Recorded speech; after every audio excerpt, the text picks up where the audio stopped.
Tu es scrollé encore. Aujourd'hui, je vais te donner la vraie vérité derrière le groupe sanguin. Le sang, c'est pas juste un liquide rouge, c'est le code énergétique que ton âme a choisi avant d'y rentrer dans le corps. Le sang, c'est pas ton âme, mais c'est le filtre que ton âme utilise pour se manifester ici.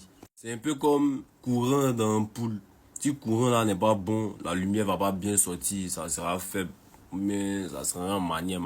Et ton âme est quittée loin pour venir sur la terre ici, hein. Donc, pour venir gérer ces marasses ici, elle choisit déjà ta lignée, ton type d'énergie, ton groupe sanguin, ton corps. En parlant de ça, mon âme a bon goût, hein. T'es mal à pépite. Chaque groupe sanguin a une vibration symbolique. C'est du symbolisme, donc c'est comme la numérologie ou l'astrologie. C'est pas une vérité absolue, mais c'est un langage pour expliquer la tendance énergétique, la vibration derrière. Le groupe O, le sang ancien, les âmes primordiales. Symboliquement, dans les anciennes traditions, O est le groupe le plus ancien.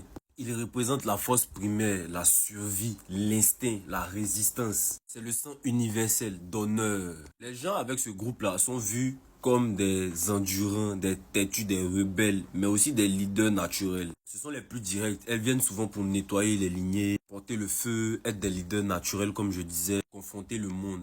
Beaucoup d'êtres éveillés sont de groupes sanguins O. Ce sont des gens directs, entiers, feu pur. Eux là, quand ils vivent bien, ils entraînent tout le monde avec eux. Quand ils vivent mal, ils se détruisent eux-mêmes. Oh, c'est la base, c'est l'origine. Leur énergie type, c'est le feu. Ce sont des guerriers, c'est des ancêtres même, c'est des vieux. Le groupe A, les architectes spirituels. Ce sont des âmes organisatrices, mentales, stratèges. Généralement, ils sont calés pour mettre de l'ordre, du calme. En fait, ils sont là pour organiser, ils sont là pour mettre de la structure dans le monde. Non, ceux-là, eux portent une vibration d'équilibre. Ils ont une vibration mentale très forte. Quand ils sont alignés, ils bâtissent des empires. Quand ils ne le sont pas, ils se pètent dans l'analyse seulement. L'énergie type du A, c'est la terre, la structure, le maître du mental. Donc beaucoup d'intellectuels et de profils analytiques.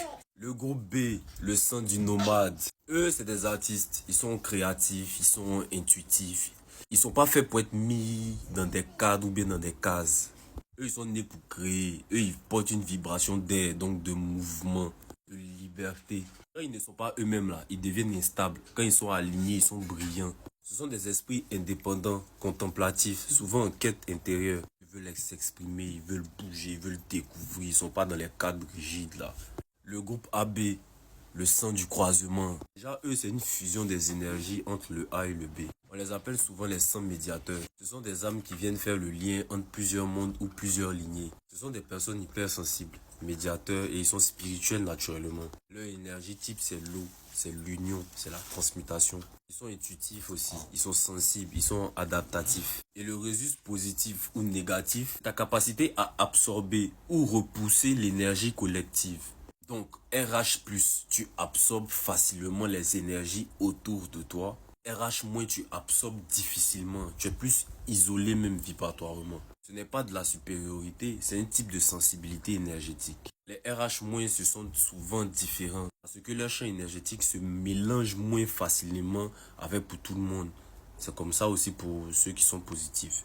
Eux, pour eux, ça se marie facilement. Ton groupe sanguin ne dit pas qui tu es, il dit comment ton âme va fonctionner dans ce corps précis. Influence ton rapport à l'énergie, à la maladie, à l'émotion, à la vibration. Ton âme, là, il choisit son sang comme un guerrier choisit son âme. S'il veut partir un amant, ou bien s'il veut partir un néguet au front. Le système ne vous parle pas de ça parce qu'il ne veut pas que vous sachiez que votre corps est un outil sacré, choisi même avant votre naissance.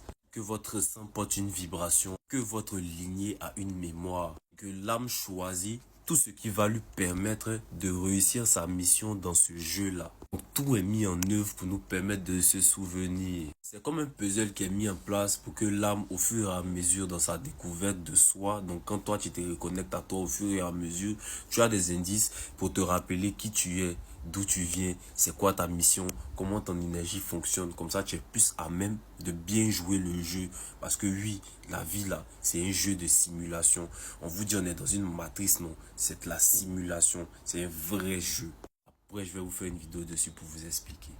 Toutes les traditions, le sang est sacré parce qu'il porte tout sur toi. Si on veut te faire du mal, même c'est pas ton code de sang, on passe. Toi, c'est quoi ton groupe sanguin?